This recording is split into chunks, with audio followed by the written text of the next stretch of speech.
An essential step in preventing human illness with pathogens that can cause enteric illness is to maintain good personal hygiene. From a farm safety standpoint, this means frequent hand washing, especially after contacting animals. Mouth contact with livestock should be avoided as their hair may be contaminated with feces. Another basic prevention step is to wear the appropriate personal protective equipment when handling animals or animal tissues. Finally, it is important to keep equipment clean to prevent it from becoming a fomite that can transmit disease, and keep animals in a clean environment to decrease the amount of enteric pathogens animals and people are exposed to. Personal hygiene is an important component of preventing illness due to enteric pathogens. Frequent hand washing is important, especially after contacting animals. Hands should be washed with soap and water for 20 seconds. It is ideal to have hand washing facilities with warm running water, soap, and clean towels located near animal contact areas as pictured here. Post signs to remind people to wash their hands after handling animals.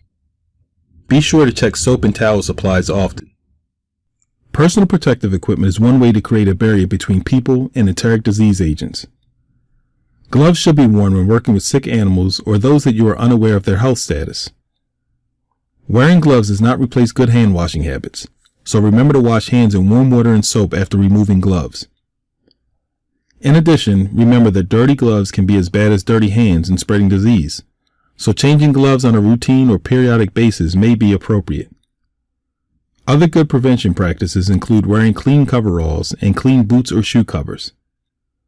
Boots should be scrubbed clean before leaving the property in order to decrease the likelihood of disease spread to people or other farms. You may also want to consider decreasing the possibility of spreading disease by maintaining laundry facilities on the farm so that coveralls or other on-farm clothes worn by employees are not taken off the farm to be cleaned.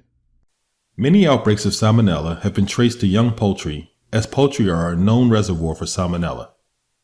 All people should wash their hands with soap and water for 20 seconds after handling poultry or touching their enclosures. Children especially should not snuggle or kiss poultry, as they are one of the more susceptible groups for getting ill from enteric zoonotic pathogens.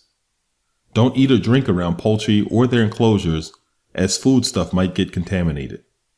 Also, don't clean enclosures or equipment used for live poultry in food preparation areas or bathrooms, as fecal material from these items might contaminate surfaces. Poultry, eggs, and meat are sources of zoonotic enteric pathogens. Poultry are frequent sources of Salmonella and Campylobacter, while raw meat can be a source of E. coli. People who handle raw poultry, eggs, and meat should wash their hands immediately after contact to decrease the chance of infecting other foodstuffs during preparation. Raw poultry, eggs, and meat should be cooked thoroughly.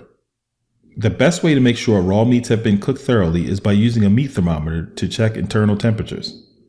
Raw or unpasteurized milk should not be consumed by people, especially children, since they are very susceptible to illness. Milk only needs to be heated for 15 seconds at 161 degrees Fahrenheit to become pasteurized. If not pasteurized, raw milk can contain a variety of enteric zoonotic pathogens, including Salmonella, Campylobacter, and E. coli. Raw milk accounted for almost 1,000 illnesses between 2007 and 2012. It is also important to keep milk and other dairy products at 40 degrees Fahrenheit or cooler. People using recreational water should be careful to avoid swallowing recreational water, as it may contain pathogens.